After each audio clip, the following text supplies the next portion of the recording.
Okay, so we come to our third and last keynote for MuniHac 2025. And yeah, I'm happy to have you here, Mike Sperber. Mike is here at MuniHac for the second time as a speaker, I think. He's the CEO of Active Group, a company in the functional programming field. He's also the organizer of BobConf, a functional programming conference in Berlin. And he created a training on, well, functional architectures, training and certification, which is quite popular in the industry, also outside of the FP community. And I'm excited to hear about his experience of the last 6 years. Thank you.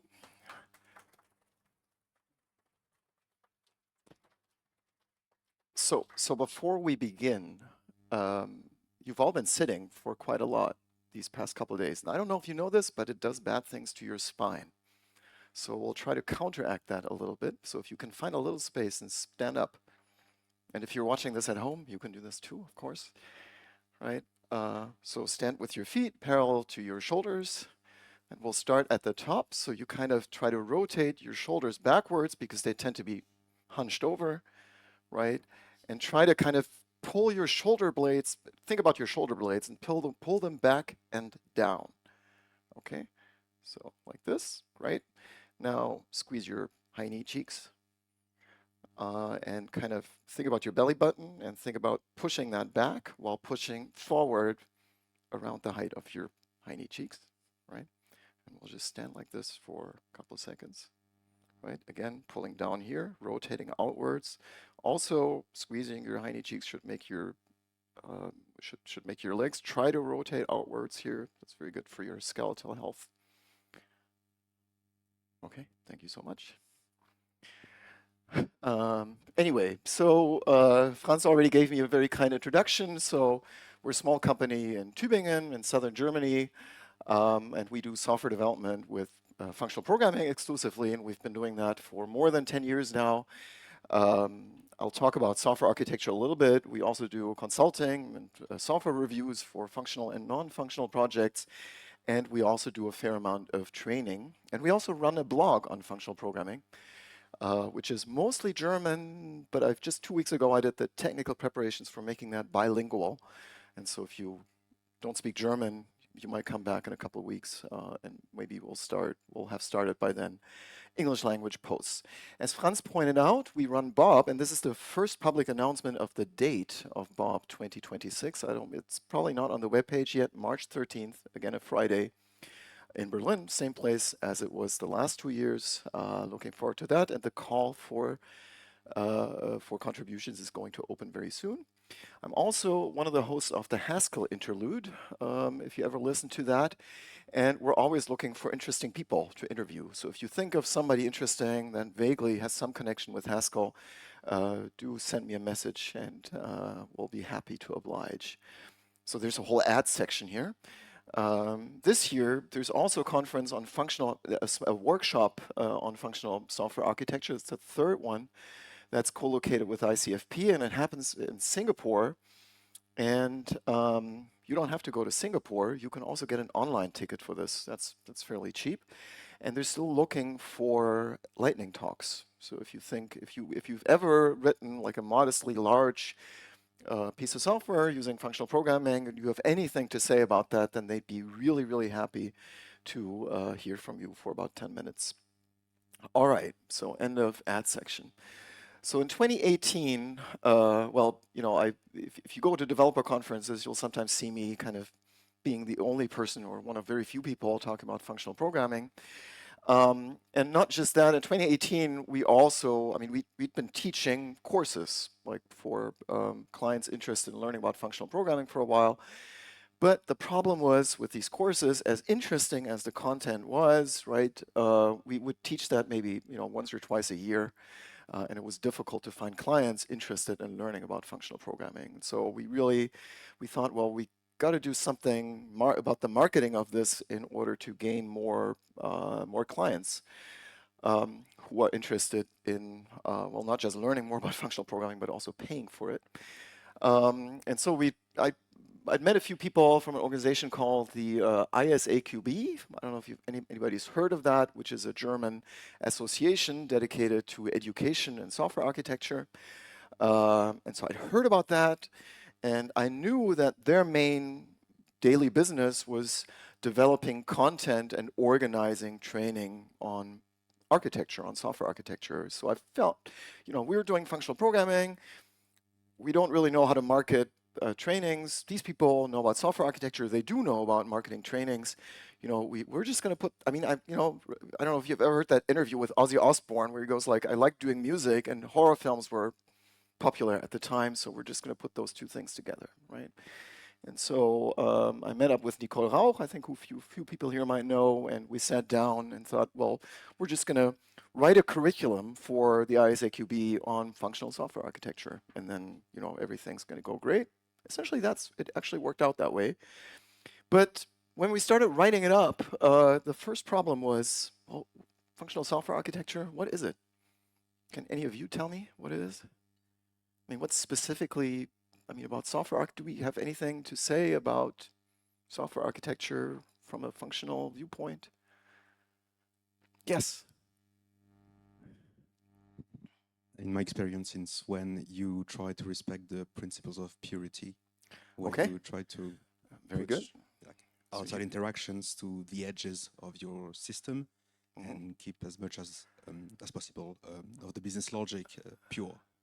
Excellent. So let me see if we can do that. So pure business logic, keep interaction with outside world to edges. Great. Anything else? Okay. Design data types that capture your domain logic and like parse, don't validate.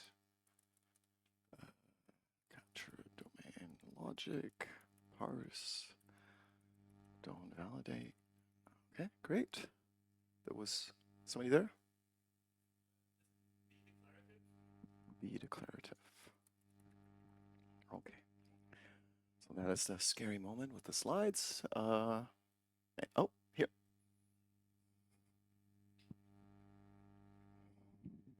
Maybe try to capture sort of laws or algebraic properties of the data you're working with already at the design stage.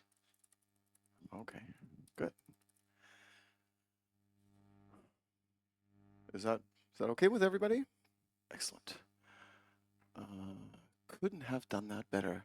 Sometimes you get like really obscure stuff when you ask that question. So, well, we weren't quite as sophisticated as you were at the time, so we kind of took a step back and asked, well, we know about functional programming, but what is this software architecture thing that we're trying to connect it with? And specifically, since we were going to write it for this organization, we should check with that organization what they believe what software architecture is. And they take exams, and I'll talk about that in a moment. And they also have an example exam. And the first question on the example exam is how many definitions of software architecture exist? And the correct answer here is a dozen or more different definitions. So nobody knows. So for the purpose of this talk, I'm going to say, well, software architecture is the parts of software development that are specific to long-lived and large software. So if whatever techniques you use are mainly useful for like programming in the small, then maybe it's not software architecture. But if it's something that you start only needing when your software grows large, then that is software architecture. I should point out that building software is not something that just happens sort of in a vacuum, but we really want to build software to fulfill requirements. And that sometimes gets lost in the shuffle, especially in the functional community, I should point out. So, and requirements, I think in the, doing functional programming, we generally think of something that commonly called functional requirements. That goes really well together, by the way. But the software architecture people tend to disagree. So here's a really influential book on software architecture out of Carnegie Mellon University. It says functionality does not have anything to do with architecture.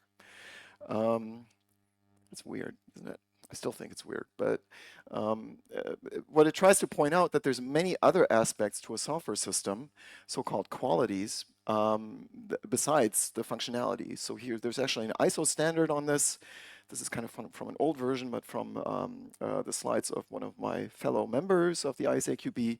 So the ISO standard has different categories of properties or qualities a software system might have, and in all of those, you can also formulate requirements, things like reliability, usability, performance, security, compatibility, portability. From the, I'll explain later, but from the viewpoint of software architecture, specifically maintainability is particularly important because remember, long-lived software, right? Large software, and that tends to be at odds with maintainability. Now, outside of functional programming, there's all sorts of literature and material on software architecture, right? Lots of books that you can get. There's conferences and everything, and they're all kind of not on functional programming. Well, maybe you're going to say there's a lambda here, right? So there's one book, and if you look closely, it says Fu here in the back. So I'll reveal what those books are. So those are actually books on functional software architecture. This one came out in 2021, this one in 2024, so they weren't available to us at the time. Anybody has read any of those books in this room? Yes? Okay, 2 people. This is the Haskell, but this is Haskell based even, right? So that's disappointing. This one, I'll sympathize. This one uses Scheme. If people in this room haven't read it, this is actually very good. This one. But as I said, these books weren't available. But there's a dearth of literature on how to actually build software that fulfills requirements using functional programming. If you look, there's lots of intro books, but you know, for programming the large, there's very little. So we kind of worked in a vacuum, but in 2019 produced the first version of what's called the FUNAR module on functional software architecture for the ISAQB, and there's a newer revision that came out in 2023. Did I say? And so we did the original in 2019. So this one, the revision is from 2023. Lars Hupel and I are the current curators, and the curriculum is free to download. So you can just look up what's in there. This happens in the context of something called the advanced level of the ISAQB. You might, if you've ever heard of this, you know that once you go through the sort of ISAQB program of software architecture education, there's something called the foundation level, which is a basic general class, typically 3 or 4 days in software architecture, and there's an exam, a multiple choice exam at the end. You can even take the exam without having gone through the training. And this actually is quite well established in the German software architecture scene. So I think we've given out more than 15,000 certifications at this point, and it's sort of on the career path for lots of software architecture roles, particularly in big companies. And it's something people can stick it on their resume, and some companies will expect it if you're applying for a software architecture role that you have the foundation certification. There's also something called the advanced level that works differently. Here it says selection from 17 training modules. I think there's 20 now. So there's a rich variety of different subjects that you can select for training, and you have to do about 3 of them before that lets you qualify for the advanced level exam, which is something a little bit more involved. So you actually work at home on something for about a week.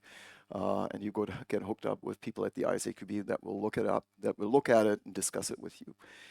The foundation level is very general, so it talks about basic concepts of software architecture. Requirements play an important role, as you can see here. Design and development techniques, specification, and analysis and assessment. So this is kind of follows the life cycle of a large software project. The one on functional programming or in functional software architecture first talks about functional programming. I'll go over that in a moment. Talks about functional technologies, which I don't know if you know this, but largely unknown outside of functional programming, things like Haskell. Lots of people have not worked with that. Then we talk about functional modeling, microarchitecture, and all this should be done with examples. And so this is the curriculum, and basically anybody can go and implement this curriculum and have it accredited by the ISAQB and teach it. So far there's only hours though, So it'd be nice to have some more people doing this. So when we do it, so our implementation of this curriculum is 4 days. And it first gives an introduction to functional programming because the target audience is aspiring software architects that typically have no idea what functional programming is. And they might even sort of get into this particular training by mistake just because they wanted to get the certification and they kind of look, well, what's close and what's at a time that I have time when I have time, and they'll book it and then they kind of stumble into this. We mostly do this using Haskell, so we give them a Haskell introduction on sort of the first day, which lasts, depending on how you count, between half a day and a day. And then we kind of do 3 things. We do sort of the general, we treat this sort of general topic of domain modeling. We talk about specifically the modeling of entities and the modeling of workflows. I'll talk about that as data. And you already saw that, right, on the on the slide where somebody said, Hikat, I believe, said, well, it's about doing data types. And this might seem like a no-brainer. Of course, you're going to do data types as part of your software, but this is really specific to functional programming. So if you want to explain to somebody what functional programming is and how it's different from programming in other areas of software development, then you might say the principle, the unifying principle is everything is data, right? So really data everywhere, right? Again, you might think, well, isn't everybody doing this? No, not everybody's doing this. It's just the functional programming people. So in order to teach people about functional software architecture, we have to teach them functional programming first, which is why we do that prequel course on the first day or on day 0. You might think the place to go to is this book, Structure and Interpretation of Computer Programs, also known as the Wizard book or the Purple book. It's like one of maybe a half dozen books that's identified by color. One of the great books of computer science, right? Anybody's read this in this room? It's untyped, really? Okay, seriously? Anyway, so also known as SIGP. So, and this is, I mean, it's great. Did you like it? Yeah, mostly people really like it, right? Because, well, Scheme, wonderful language. Also, this book ostensibly was written as the basis for the intro class in programming at MIT. So, I mean, what could possibly? It's really well written. It has great examples. There's a lot of abstraction. It kind of introduces many different paradigms using a very small sort of core language. So what could possibly go wrong, right? And you'll notice that very, very few universities, I mean, this swept across a lot of universities in the States and also in Germany in the 80s and early 90s, and it's no longer there, right? If you look, it's no longer there mostly, and it's no longer there mostly because it never worked. And people have been trying to find different things to blame, right? It might be, some people thought, well, it's because of this funky programming language. You know, that must be what's wrong with SIGP. And in fact, there's a modern version that uses JavaScript of this that you can find. Some people thought, well, it doesn't work here because we don't have the super brains that apply and get admitted to MIT. But if you talk to TAs at MIT that ever taught this class, they'll tell you that it never worked at MIT either, right? So one of the great books, if you already know about computer science and programming, but not such a good book if you're starting out. And you know, very early, here's an early paper by Phil Wadler that's, you know, where people were already starting to think about what's wrong with this book. And Phil said, well, here's a critique, you know, scheme is the problem, obviously. And he said, well, we can just fix that by using, so this paper's, I think, from the late 80s or very early 90s. So Haskell didn't really exist yet. So he said, well, use Miranda or KRC, which are both predecessors of Haskell and very similar in spirit. And they said, because, you know, this, you know, KRC and Miranda are going to work better for teaching because of some features in the language, right? Because of whatever, pattern matching, doesn't really matter what it is.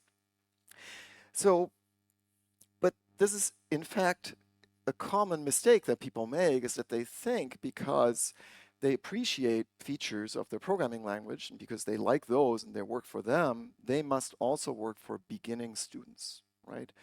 But neither KRC nor Miranda nor Haskell were ever made for teaching beginners in programming.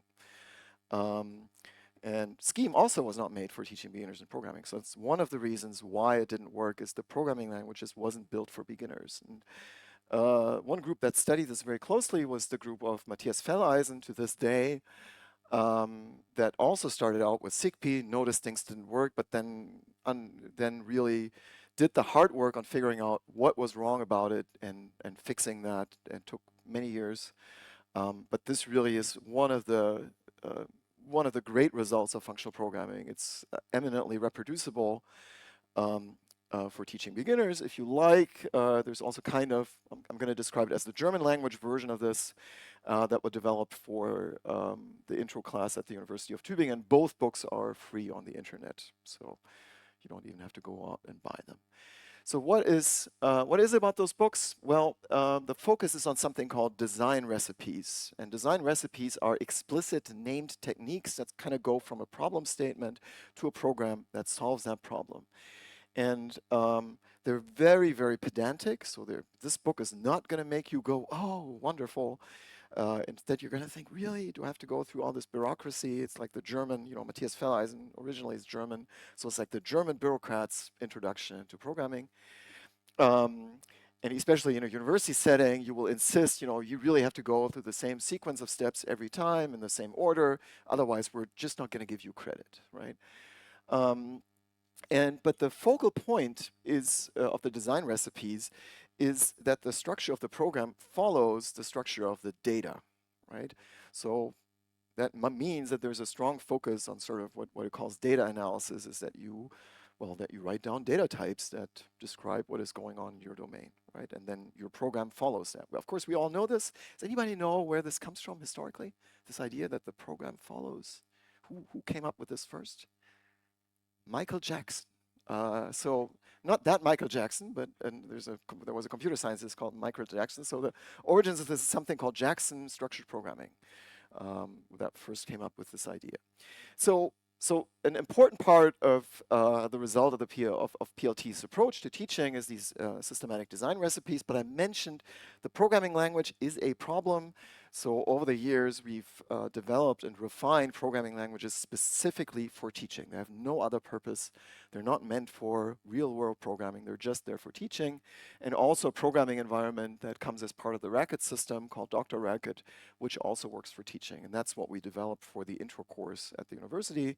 You can see here, you can see your data model. So you can, if you know enough about Scheme, you know that it sort of looks like Scheme with all those parentheses. So it's a language with parentheses. Sorry, Haskell people.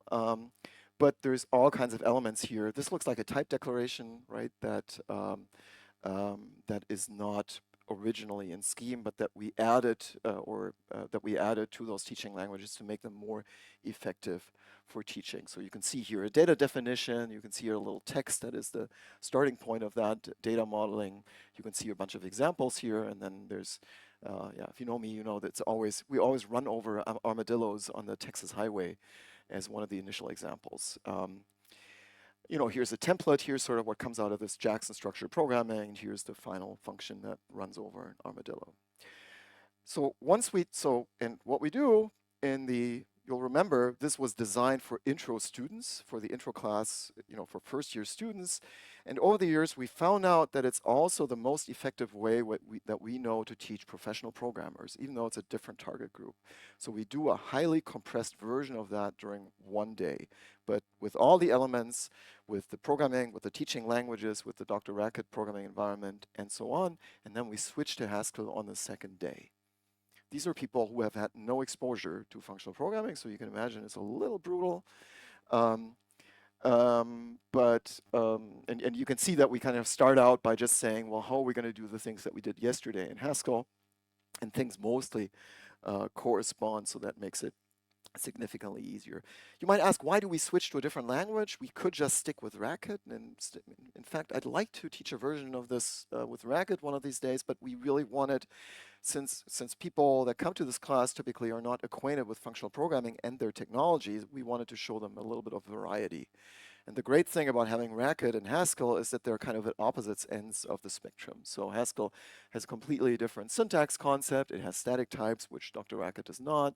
Effects only via monads. There's also support for things like concurrency and parallelism, and lots of other stuff in Haskell, which is great. We didn't have it at the time, but I'll say now that Haskell Language Server for teaching is absolutely wonderful. And is really something that also makes people interested in functional programming. We also have a version, by now we have a version of this for Scala that also works, and it works basically in the same way. So this, if you kind of write Scala in the same way that you write Haskell, then that's a fairly good way to write Scala code. Yes, Andres. No, the obvious question in this audience is the other way around, right? I mean, like, what is the big thing that Haskell tooling would have to improve on so that you could do Haskell on the first day as well? Be a different language, I think, is the short answer, right? Yes. We want to have two different languages. Yes, we want to have two different languages. I mean, presumably you could try to do this. I mean, we just had Florian Haare on the podcast, who's developed a pared down version of Haskell for teaching called Helium, right? And he explains there why you need to change the language in order to make it effective for teaching, right? I mean, remember that the teaching languages got to be the way they are by starting out from scheme. And of course, you could start out from a different language. The point is, though, that really these scheme-based, scheme-originated teaching languages have seen literally decades of development by now that you would have to replicate.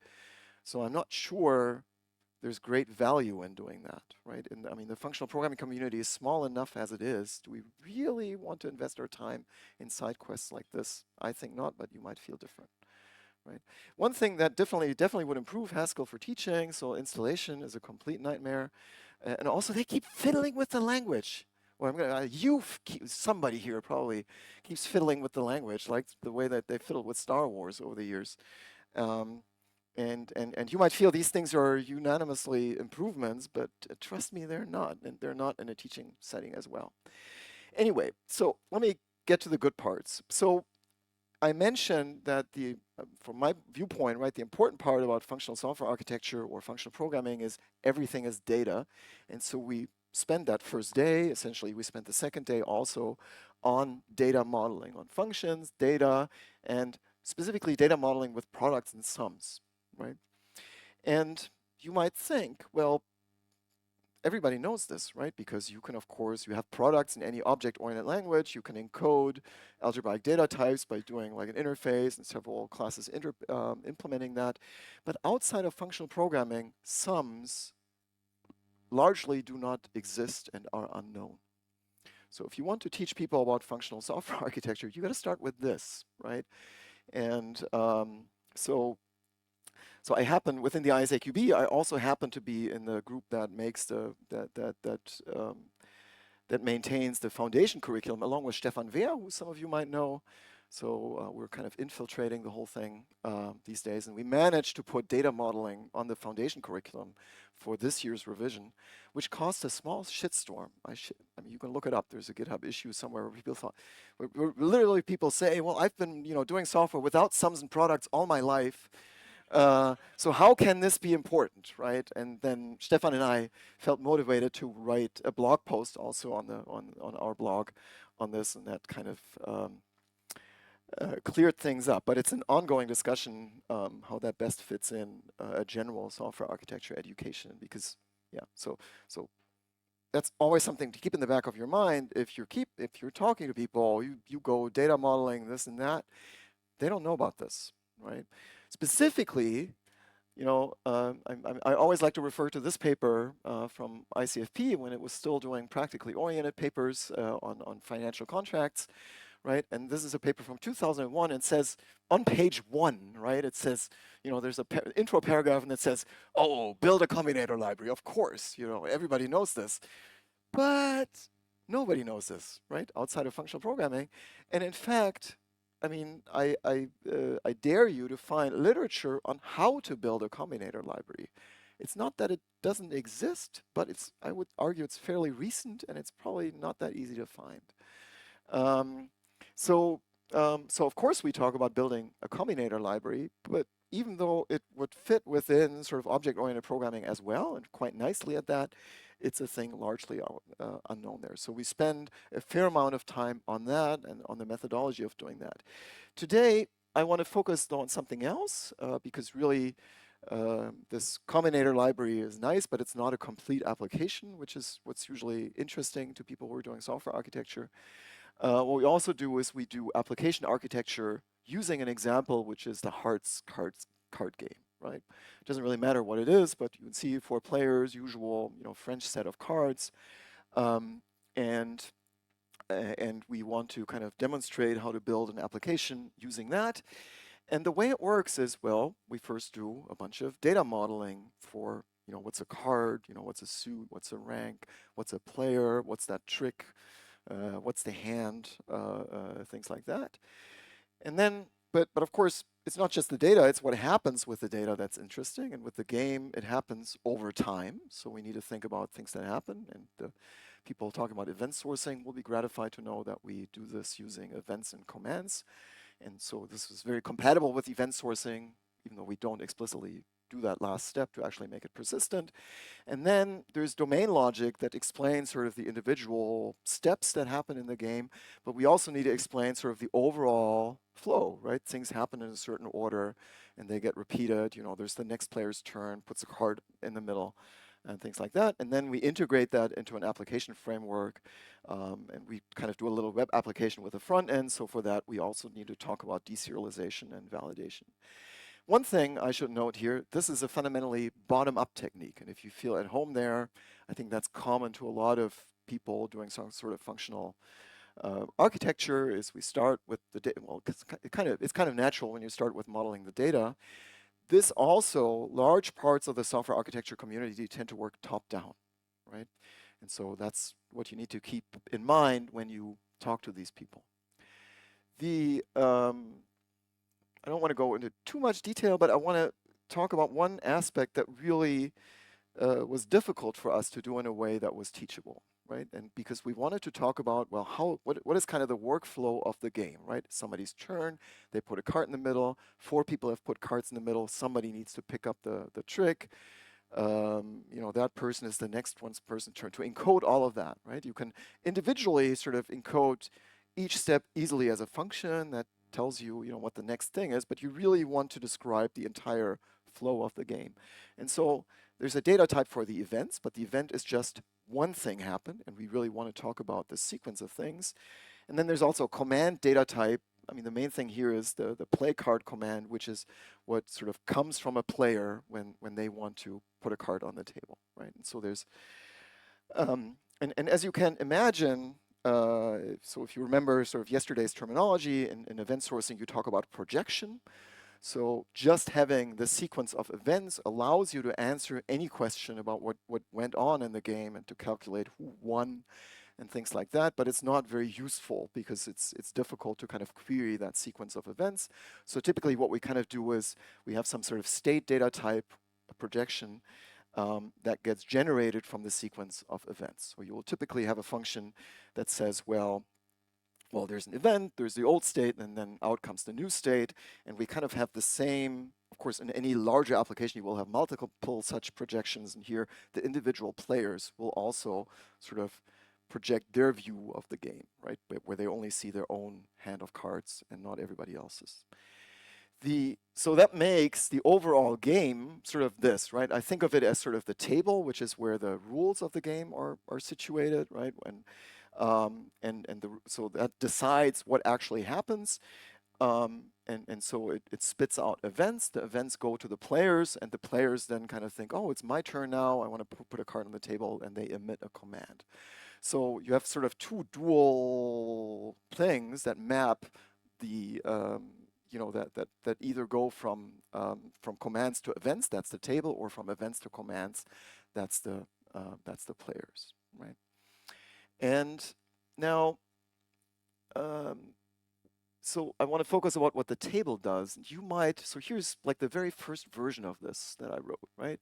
So in comes a game command and the table state, and out comes a sequence of events. Okay, so far? Yeah. So you can write that as a pure function, of course, but there's several intermediate states here, right? And so you kind of have to go, here's the first event, which means that first you're going to check if the play was actually valid, then you're going to emit a legal card played, and then to move on though, you need to do that on the basis of the state after that event, okay? And so you kind of look over if the current round is over, and then you need like the state after the next event, and maybe even the state after that. So there's several different intermediate events. Is this a good way to write this function?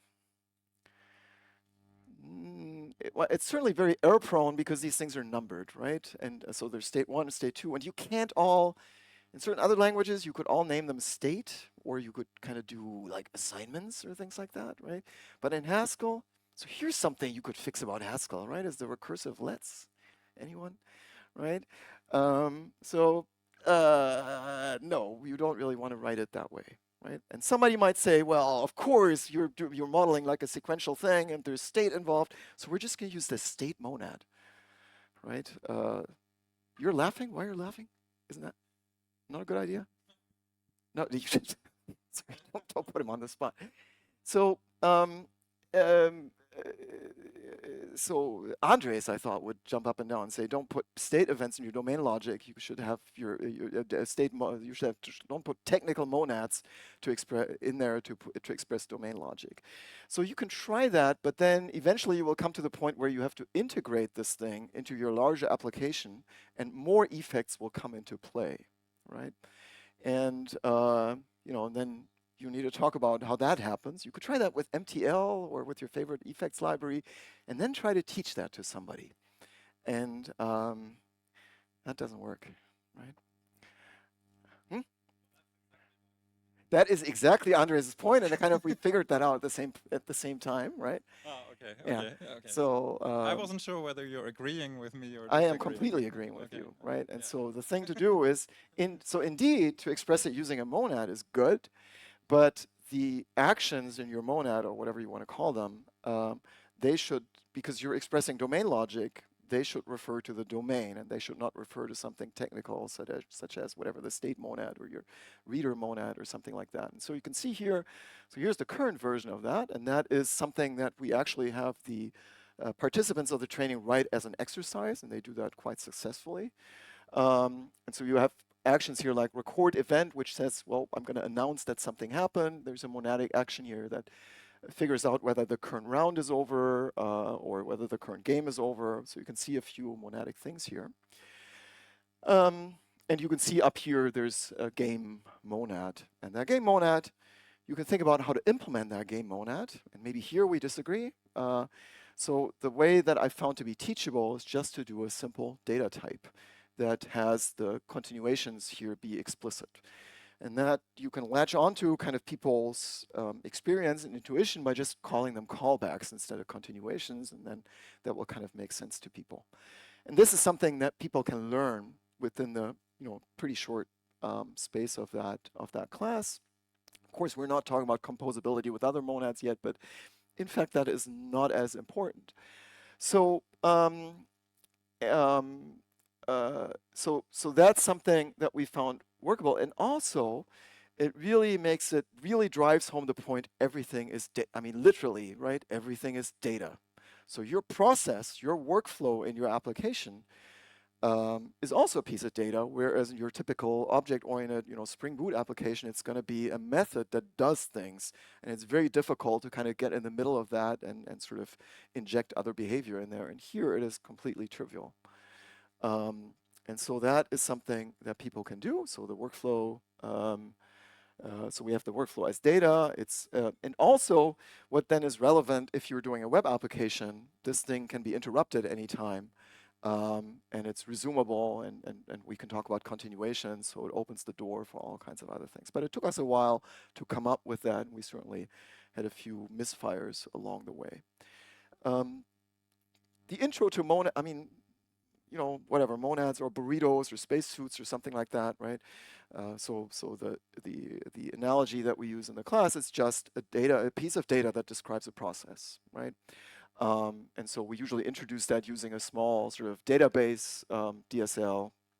Here's the part where, here's the Java the Hat part of the language where we talk about monads before we talk about applicatives. And so we kind of accept that there's a squiggle there, and there's more squiggles coming here, I think.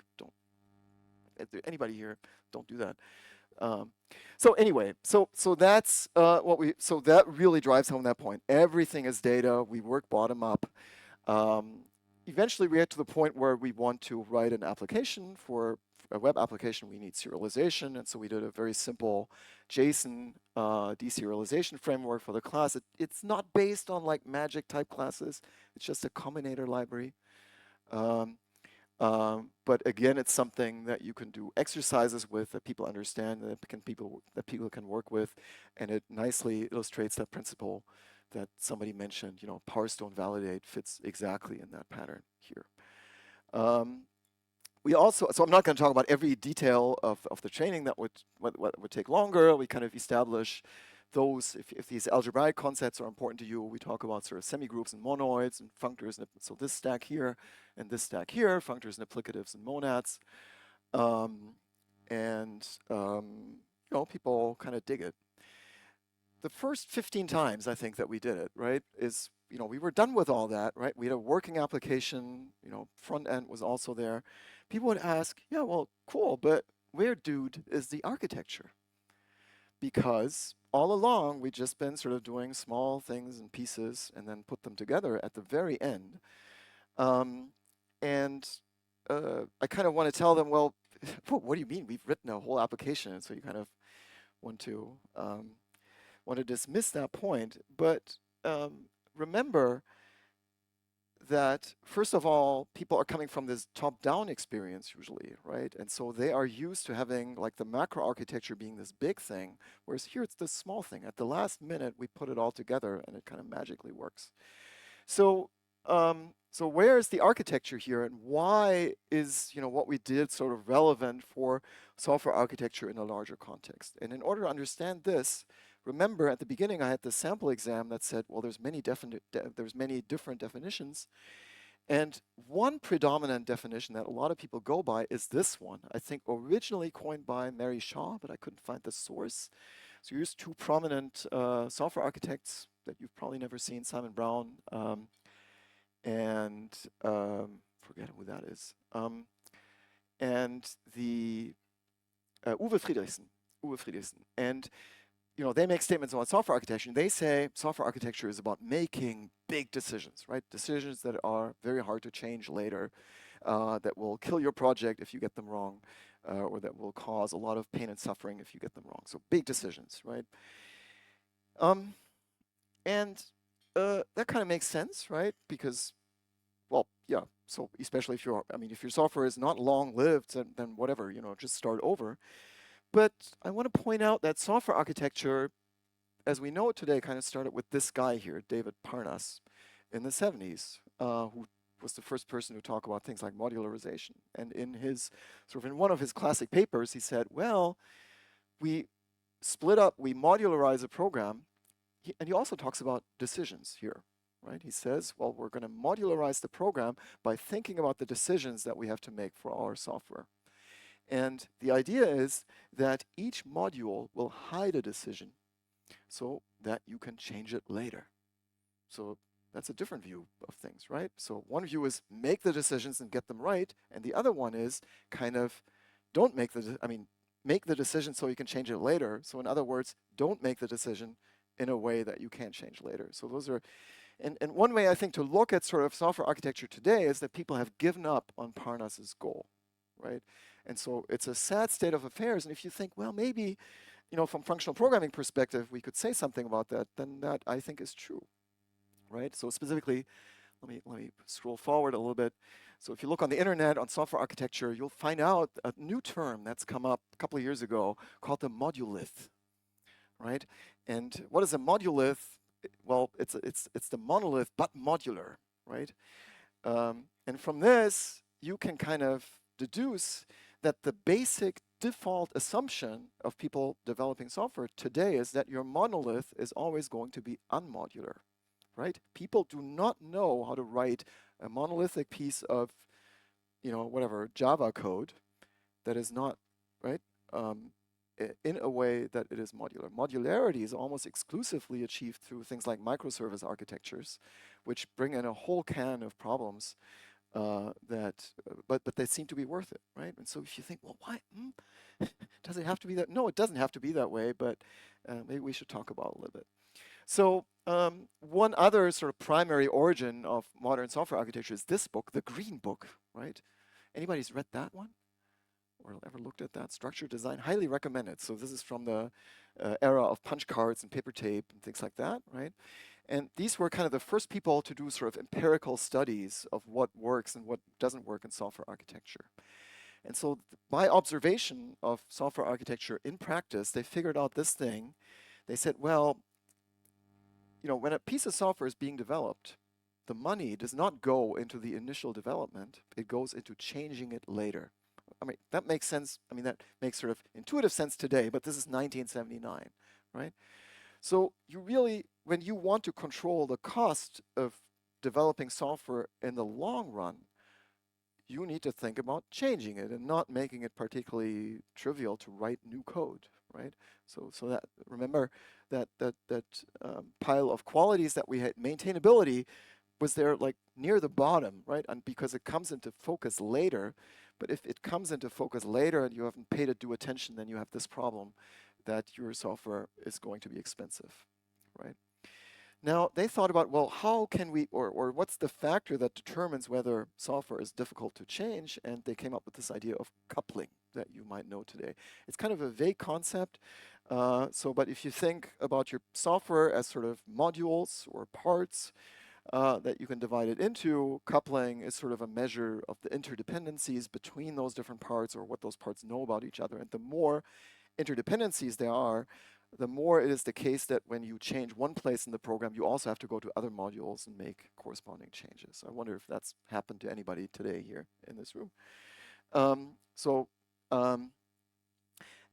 so in order to make software development sort of cheap and cost efficient over time, you have to keep coupling down. And sometimes you have to go and reduce it if it's gotten too big. Now, the great thing about functional software architecture, at least sort of the idealized version that we teach in the class, is that we have elements that at least predispose you towards low coupling down here, right? So immutability is a great factor in keeping coupling down. The fact that if we can establish abstraction boundaries, if we have expressive interface languages, and also I think what's coming is really if we talk about effects and more detail in interfaces. We're not quite there yet, but we might in the future. Then that is also going to contribute to keeping coupling down, right? And because we've kind of kept coupling down by default, because we've done things in a way that are decoupled by default through the development process of this Hearts application. That means that each component, because it doesn't know about all the other components yet because they're not there yet, right, are recombinable in many different ways. And so this is the way then to motivate where the software architecture is. So it's not so much in it's not so much in sort of controlling the coupling, but kind of finding a way of developing software that keeps coupling down by default. So one way to talk about it at this point, so where's the architecture? Well, first of all, it's bottom up. So you need to recognize that if you're used to doing software top down. And what people perceive to be the software architecture, which is the large sort of bird's eye view structure of the system, comes into play late. And it means it's easy to change, right? If you did it late, you can just go back a little bit in time. And so I sometimes say, well, you're not in the architecture class, you're in the architecture avoidance class. And that seems to resonate with people. Also something which, I'm just going to put that out there as a hypothesis, right? And it goes nicely with that we're doing functional programming. If you remember all those other qualities that are relevant in software architecture, such as performance or usability or efficiency or things like that, I mean, they are important, but remember, well, if they're important in your software and they depend on decisions that you make at the beginning, you have to think about them at the beginning, right? Those other qualities. And so a lot of sort of traditional software architecture is like, do like a, find out as much as you can about the requirements on the things that are not functionality so that you can make the right decisions, right?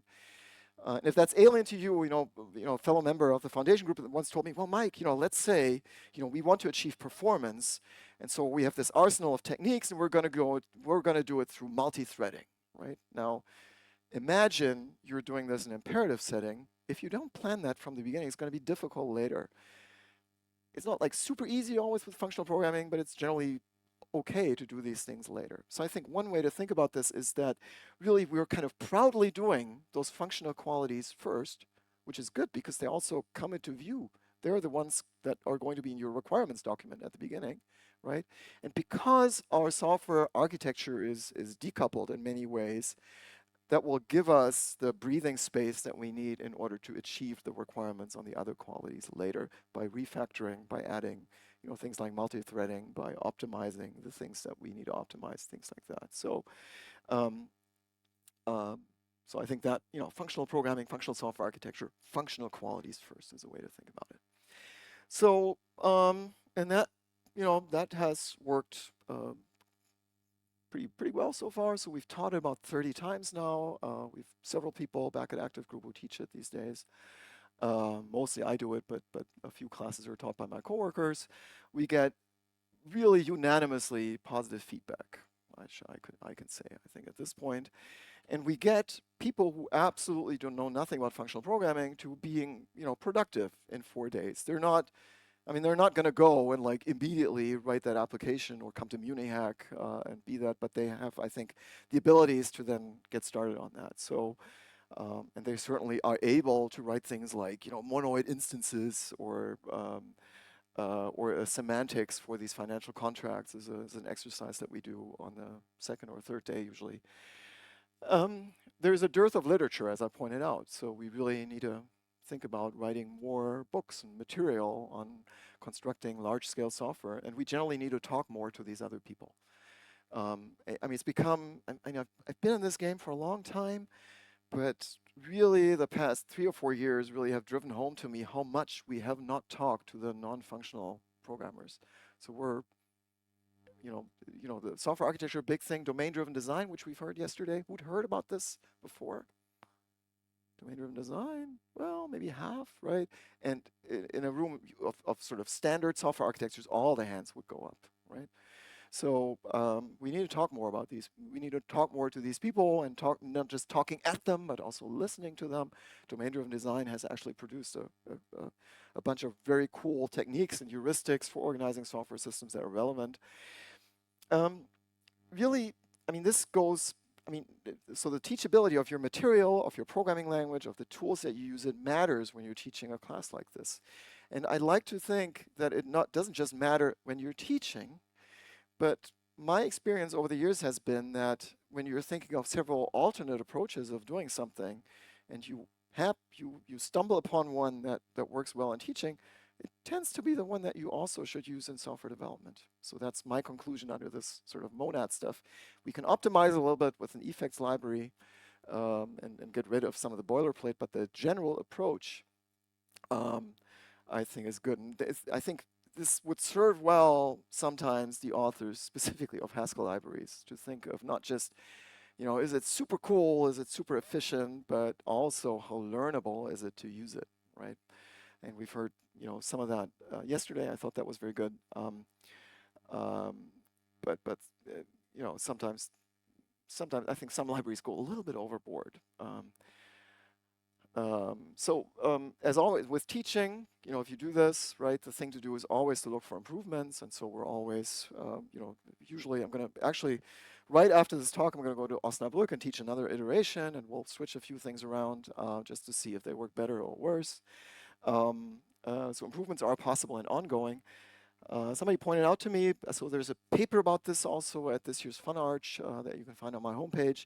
One of the reviewers correctly pointed out that it'd be nice to have some more data, and I don't know how to get that yet, but I need to think about it and see if people are actually able to do something with what they learned in class in their daily lives, even if they're not, if their next, if their first Haskell project is going to be like in 2037, maybe. If there's something that they can maybe do in the interim. So should you be interested, here's another ad section. So we're teaching 2 more open FUNARs this year. So if you want to recommend that to somebody, one online, one in Hamburg. And we've also split out the parts on domain-specific languages that were part of the curriculum into its own curriculum, which we're also doing 2 more times this year. And the great thing about it is not just you learn cool stuff, but you also you go towards a certification. So check there. Thank you.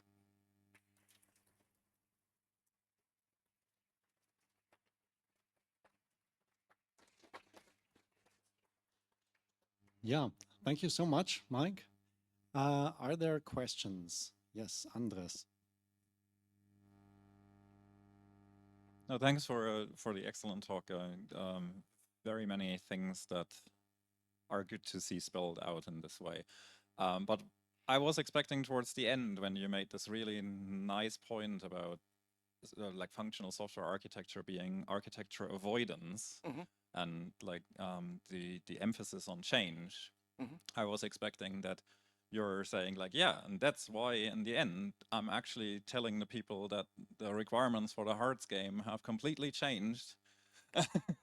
And we are all experiencing together how easy or hard it is to modify our program. Well, in a way, we do that. So you're right. I didn't talk about that. So I mean, what we do is we change the macro architecture, right? And so we do first one version that you can play on the terminal, and that gets put together in like a half hour, and then we do a web front end for that, which takes a little longer, but not much longer.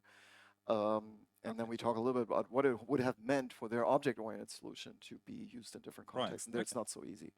Of course, you do a different game. That might be interesting as well, but for that you would need a little bit more time. But good point, well taken.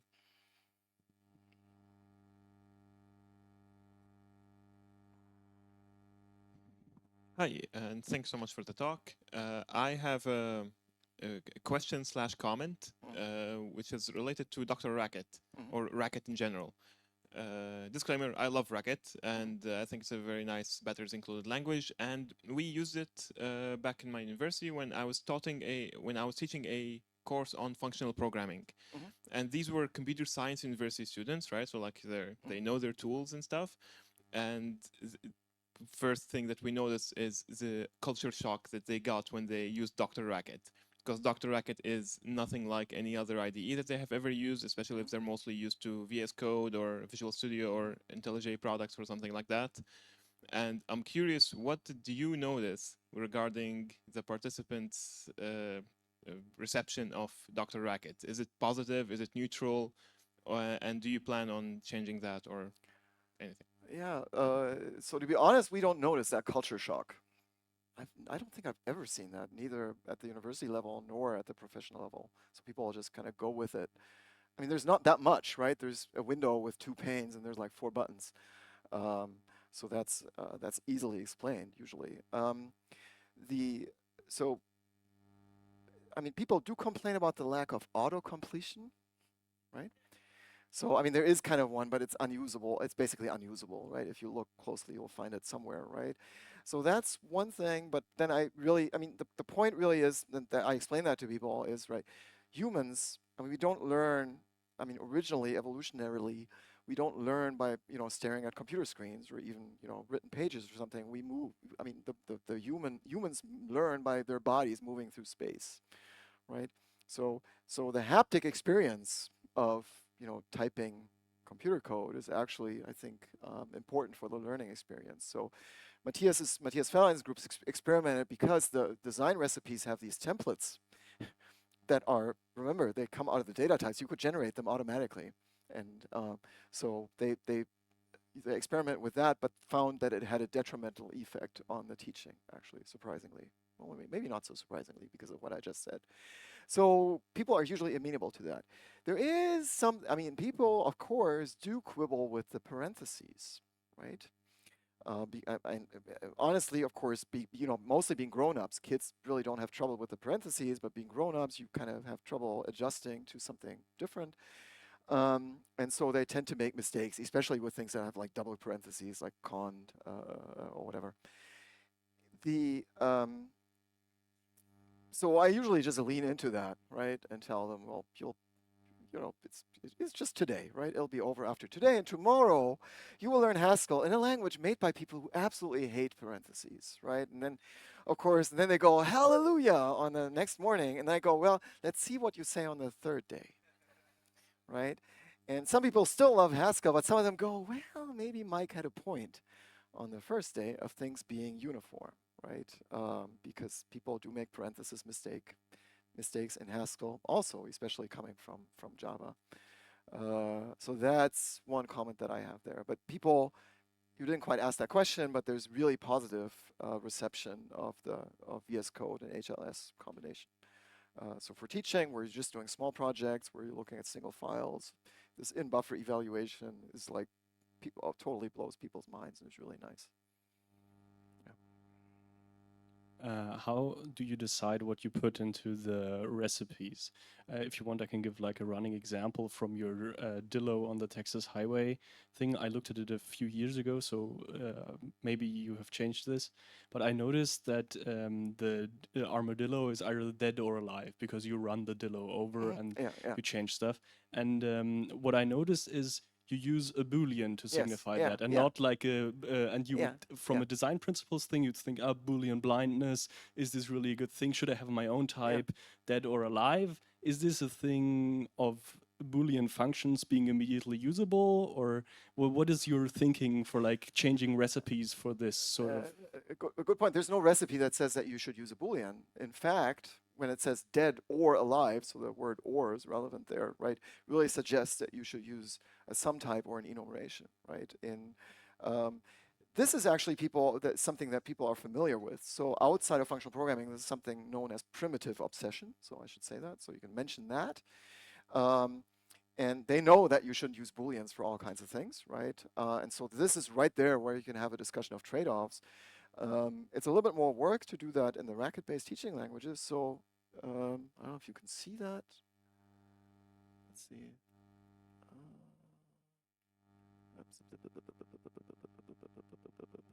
Can't take long now. There's the intro to Haskell, right? And there you can see, oh, there's a data type there, right? And this is immediately where you say, well, so it has value to have a really low notational overhead way to define data types. And that gets you there where you want to go. Question answered? You kind of look not very happy. I mean, how do you decide to put it in the recipe or not? Like that is the. No. I mean, explicitly. I mean, it's kind of a test on the first day, right? When I say we're just going to use a Boolean, and sometimes people will say, "Oh, but you're doing primitive obsession," right? And sometimes they notice on that first day. Okay, then never mind. Then my question is perfectly answered.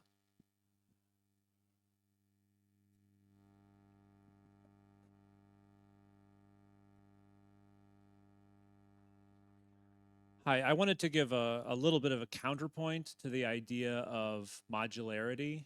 So I work in infrastructure engineering, and a lot of my coworkers they're engineers, but they're not developers, or they may have sort of a self-image like, I'm not a real programmer, I do some Python scripting, but they'll use Terraform, which even though the language itself doesn't even have functions, it does actually satisfy a lot of what constitutes a functional language. There's a big obsession, obsession is kind of a strong word, but whatever. A word that gets floated a lot is modules and modularity and put it in a module. And also this phrase, which you used, loose coupling. I have found that there's a cost associated with that. The cost is separation, spaghetti. And I think that by this time, my attitude is that the value is recouped when there's reuse. So if there's modularity and separation, I mean, there can be like organization, like things are put where they belong, and so you can navigate it a little bit easier. But when you have a lot of separation, modularity, distance between components, distance between expressions of business logic, but there's no reuse, and there's no one's job to go in and sort of uncopy paste all of the copy pasted stuff that has accumulated over, quarters and quarters of deadlines, I find myself wanting something that's more monolithic, that's kind of has more of like a gravitational force around it. And I would just finish by saying, like, one of the things about Linus Torvalds' Linux is when he was in school, everyone was talking about microkernels and how you have to modularize and separate all of these fundamental functions of an operating system. And he was just kind of like, I'll do monolithic, I'll show them. And so anyway, that's what I had to say, and I'd be curious to hear your response. Yeah, lots of good points in there. So first of all, there's a fairly recent book by Kent Beck, which is called Tidy First, ? Which is exactly about this question, whether you should put things separately, whether you should separate things out or put them together, right? And he says it's like a personality question. There's like, there's like groupers and, whatever, and whatever the other separators, whatever the other personality type is. So I think you're right. Yeah, I don't disagree with anything that you said, right? I'll point out that a large part of domain-driven design is figuring out where reasonable boundaries go, right? And so that's a heuristic that I think works fairly well, or a set of heuristics that works fairly well. And we don't really have something fundamental to add in this class. People sometimes ask, well, if I don't have classes anymore to organize my code, right? What should go in a module and what should go in the next module? And then, domain-driven design gives you some kind of guideline there. You did say abstraction, right? So I kind of, Franz, you're in the way. Sorry. You did say abstraction, right? Yeah, you might as well. I think you said abstraction, right? The thing is also, outside of functional programming, abstraction is a dirty word, really. So that's something to take into account. So I sometimes give talks where I have like my first slide is to abstract or not to abstract. And I just say, well, hands up, right? And there's like, a few timid people go like abstraction, and the other go, no, never. Because the experience with abstraction and sort of the object-oriented community is almost uniformly bad, right? Because they tend to see, large convoluted class hierarchies and things like that, right? So this activity that you describe, is I think is very important, but it's also not universally accepted. So I kind of answered bits and pieces. Is that good enough for now?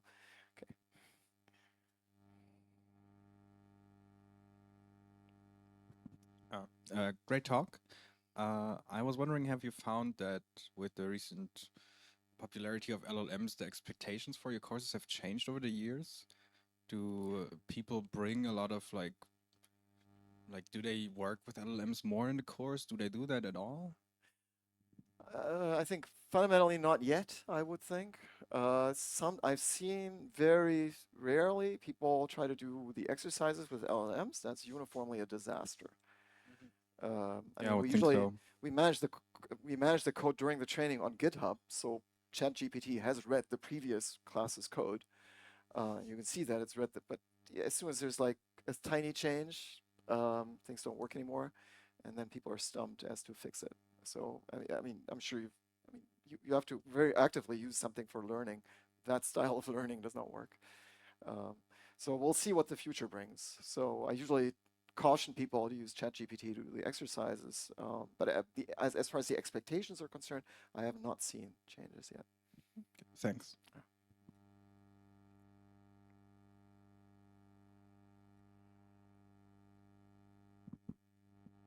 Hi, I'm curious about the feedback from people who take the course once they get out in the real world and try to actually do this. Yeah, I'm interested in that too. So, yeah, that was the last. That was my last part. Is that we need more data. We usually get immediate feedback or shortly afterwards, right? And aside from the positive feedback, people usually say this is the hardest training I ever had, or the one that was the most work anyway. Yeah, I think I don't know. I'm actually skeptical as long as there's still comparatively few people who know about this, that they're successful to bringing that into their projects, because especially the stuff about data modeling is just so alien to people. And when you get to combinator models, people are very like, can I do this, right? Can we do this in our organization? They're skeptical already coming out of the class, not because they're skeptical of being able to do it themselves, but because they're skeptical of bringing their coworkers into this, right? So I'm sure we have not reached critical mass there yet, not by a long shot.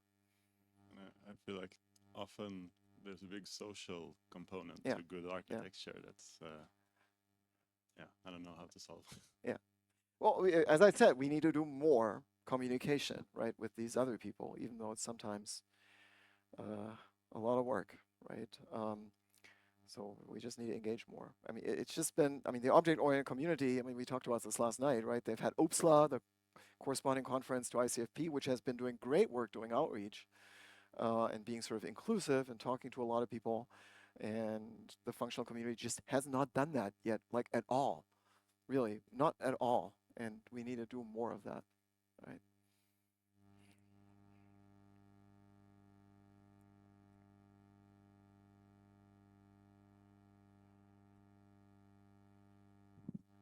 So I would like to hear your opinion about one of the big discussions, the way you presented like data-oriented modeling.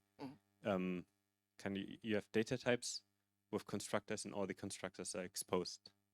And kind of opposite to that, there's kind of a culture of information hiding, where you define data types, hide the constructors, and then have a very restricted interface to kind of preserve invariance.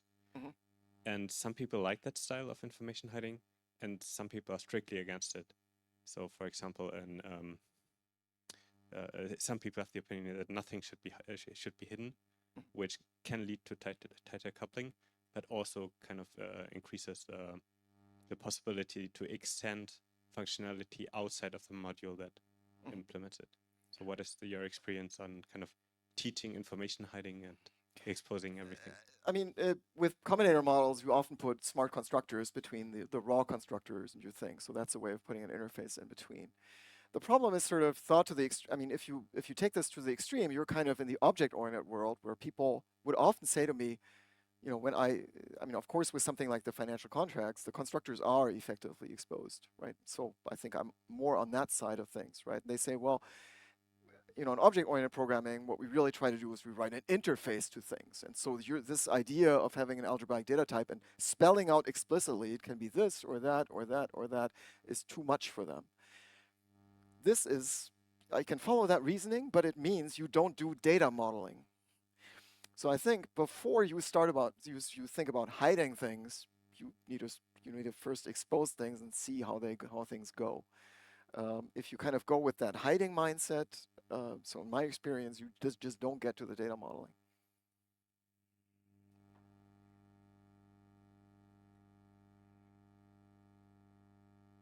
Any more questions? Okay. Then, yeah, thank you again, Mike. Thank you so much.